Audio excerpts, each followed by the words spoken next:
Marna, she's a lot of fun. She's extremely loving and energetic.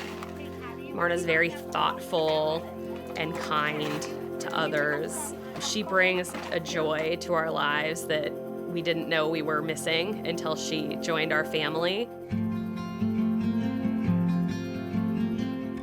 My name's Marna Rose Klein. What do you have on your ears? Cochlear implants to help me hear a lot more better. So Marna is deaf. She has sensorineural hearing loss that was diagnosed when she was born. We discovered that Marna had hearing loss at the newborn hearing screen, so she did not pass the hearing screen in the hospital when she was a couple days old. And we really grieved. That was a really tough time for us when we learned that she had hearing loss, and we learned that the hearing loss was significant, in some respects profound. And so we just weren't sure what life would look like for her. So it was a pretty easy choice for us to choose listening and spoken language. My husband and I felt really strongly that though we wanted, all options to be open to Marna, that it would be difficult for us to learn a new language at the same time that our daughter was learning a new language.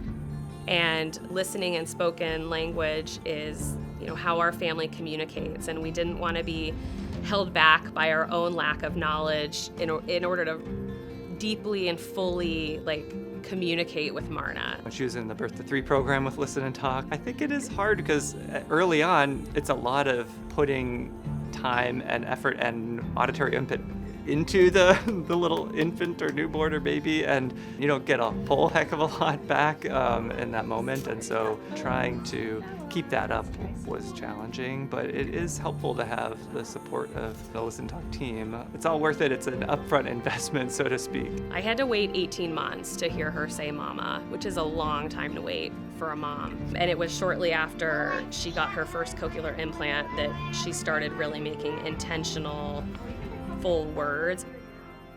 It made me happy when Marna got cochlear implants because then she could hear better and we could play more.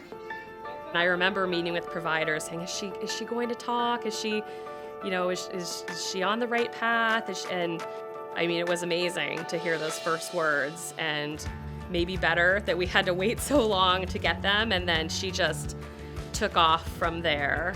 When I grow up, I want to be a mom. I cook food, but I don't want to burn my big pinky.